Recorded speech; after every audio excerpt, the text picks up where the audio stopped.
السلام علیکم ناظرین، اور نیوز کے ساتھ میں ہوں انیلا کرن۔ خبر شامل کرتے ہیں۔ سپریم کورٹ کراچی رجسٹری احتجاج۔ سپریم کورٹ کراچی رجسٹری کے باہر گجر نالہ اورنگی نالہ متاثرین کا احتجاج۔ گجر نالہ اورنگی نالہ متاثرین کا مطالبہ ہے کہ اورنگی نالے گجر نالے کی صفائی نہ ہونے کی وجہ سے سارا نزلہ اورنگی نالہ اور گجر نالے کی آبادی پر ہی کیوں گرتا ہے۔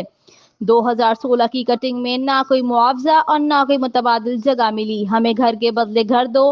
انتظامیہ کی نااہلی کی سزا غریبوں کو نہ دیں۔ برساتی نالے کے پانی کی رکاوٹ گھر نہیں بلکہ پرانے پل ہیں۔ ان پلوں کے نیچے اور گجر نالے کی کچرے کی صفائی کی جائے۔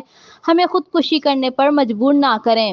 ہمیں انصاف چاہیے۔ پہلے دونوں اطراف سے 70 فٹ کٹنگ ہو چکی ہے، اب مزید کٹنگ کیوں؟ غریبوں سے اشیانہ نہ چھینو۔ گھر کے بدلے گھر دو ورنہ کرسی چھوڑ دو۔ اعلی حکام سے اپیل کرتے ہیں، ہمیں انصاف دیا جائے۔ رپورٹ کرتے ہیں رپورٹر شیخ کمال آن نیوز کراچی۔ لائک کریں، کمنٹ کریں، شیئر کریں اور بیل آئیکن کو پریس کرنا مت بھولیں۔ دیکھتے رہیے آن نیوز۔